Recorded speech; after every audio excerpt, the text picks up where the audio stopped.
Well, Morgan, thanks for inviting us into your media room. And can I start by asking you what did you want to be when you were growing up? Like any small boy, you want to live the dream and follow a career that is really exciting. And at the age of 13, I had one ambition, and that was to be an accountant. Really? So you actually lived out the dream then? Lived the dream, yeah, absolutely. Not many people can say that, but I actually did. Excellent. And so at the age of 13, what was it that drove you to want to be an accountant? So my father has his own business, or had his own business. He's retired now, and he said to me, Morgan, you want to become an accountant because my accountant has great cars and likes really nice holidays. And I thought, I like nice cars and holidays. I'll become an accountant. It was that simple, that straightforward. Had no idea what it meant, but fortunately, I've enjoyed it and found out I'm all right at it as well. And has that advice rung true? Have you had nice cars and nice holidays? Yes, I have, yeah. They're probably my two biggest passions outside my family. Those are the two things that we really enjoy. Excellent. And your father, he ran his own business as well, didn't he?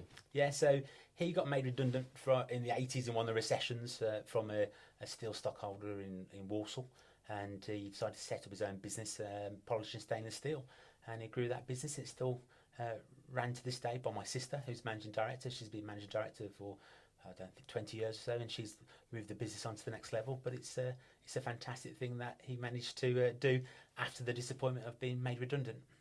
And seeing your father run his own business, you obviously saw a family that were involved in business and the kind of trials and tribulations that brings. Do you think that's helped you in your career as an accountant? Absolutely. I think one of the things I always say is that it can actually be quite lonely in business. You don't know who to turn to. So I would see my family around the dinner table in the evening talking about the things that they couldn't talk about at work, their concerns, the things that keep them awake at night, trying to bounce ideas off each other and support each other. Not every business has that opportunity. At my house, my mum, my sister, and my dad were all involved in the business, so they could talk about it. But a lot of people, they go home and it's family time, and they can't share these fears with their colleagues at work because it shows weakness. So actually, what I've learned from that is the person they want to speak to the most is their accountant, with the most trusted advisor. So they'll come and speak to us about all sorts of problems in the business, not just accounts, tax, and finance. It could be anything, because they want that additional bit of support. And that's one of the reasons why we're business advisors as well as accountants and tax advisors. Yeah, because I think people often think of an accountant as somebody who's good with numbers, which obviously have to be, but there is much more to it than that, isn't there? Absolutely. I'd say it's more of a communication industry than a numbers-based industry. I do chuckle sometimes when you speak to the education sector when they say, oh, we've got this person who's really good numbers, they'll be a great accountant. I'm actually, no, it's all about communication. It's all about talking to people. It's all about understanding the issues that they have and how you can provide a solution to their problems.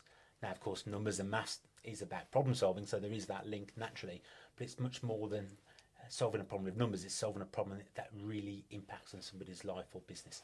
And just going back to that time, that period where you were growing up and you were a 13, 14-year-old looking to get into accountancy, what did you have to do? What was the process of taking that boyhood dream into making it a reality? So I went to a state school, a comprehensive school in North Birmingham, and they weren't particularly supportive at all. They said, there's too many exams, you shouldn't do that. Do something that's going to be easier.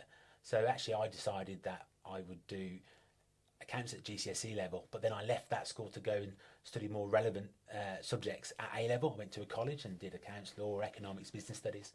But I then decided that actually going to university, getting a degree to then become a chartered accountant takes longer than actually going to a college for a 1-year course. Then you can get a training contract with a firm, which is what I did.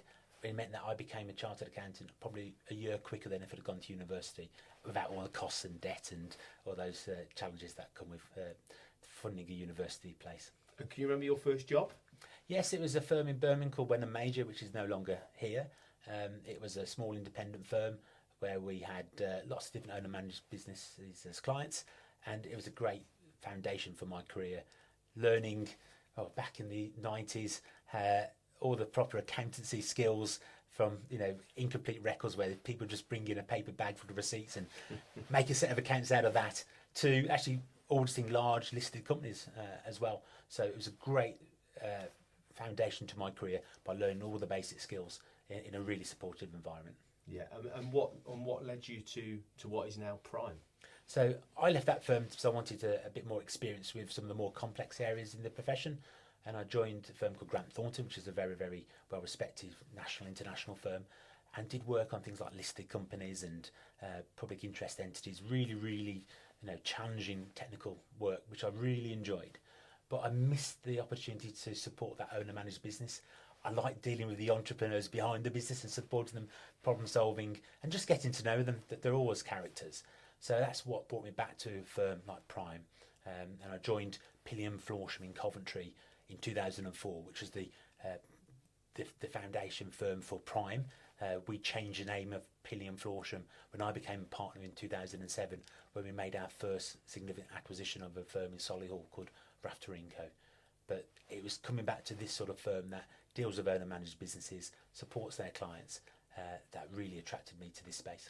Yeah, and again, that experience that you saw with your family, though, dealing with those owner-managed businesses, that must remind you of those days when your dad had those concerns and worries about his business. Absolutely, and I always remember my dad talking about his accountant really, really positively and fondly, and you can tell the value he got from that support and that advice. And actually, if you put to go on that journey yourself and to be that mentor to business owners yourself, it's really rewarding, because actually you're making a difference. You're making a difference to your clients, to your business as well, but also to them as a person individually. Yeah. And what issues are troubling businesses at the moment? There's a lot going on in the world. We were just speaking earlier about there's not been a normal year for probably a decade. So what kind of things are concerning firms that you're speaking to? So this year we've had a lot of challenges. Of course, the budget at the end of last year was probably the most feared budget I'd ever seen in 30 years in the profession. That came with significant tax rises, particularly national insurance, employers' national insurance, which meant that the cost base of nearly all firms has significantly been affected. We've then had Trump and issues with tariffs, and then we've had locally, because we have a lot of engineering companies, part of the JLR supply chain, affected by the cyber attack and JLR. So we've had all sorts of problems that clients have wanted support with throughout the course of the year. But fundamentally, it's been a case of they've had no real growth because people haven't got confidence in the market. We see the growth numbers aren't great, and they've got increased costs. So whilst they're actually, in most cases, still doing okay, they're still making profit, it's a reduced margin, and they just feel like they're working a lot harder for less return. Yeah. And I guess your role is to be that, not that shoulder to cry on, but to be that individual that can provide them the reassurance and the tools to manage their way through this and to see some light at the end of the tunnel. It's also to challenge them as well. Actually, if things aren't going the way you want them to go, what can you do about it? What should you do about it? It's amazing how many people without that nudge will just do nothing and then just moan about the results. Actually, if you're there to give them the data which shows that things aren't quite as good, and you can point actually where things are going wrong, you can help them decide on what's the next step for their business. How can they make changes?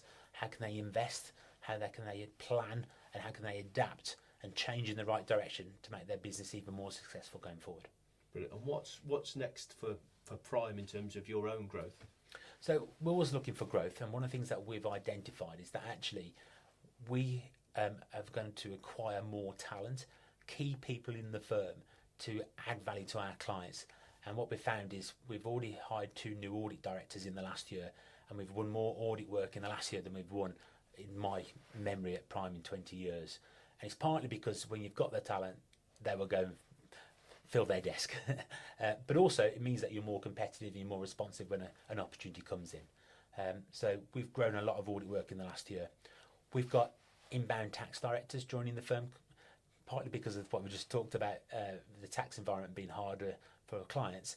We need to support our clients more. So we've got 2 new tax directors to help grow our tax offering, the different services we can provide, but fundamentally just providing solutions to help our clients.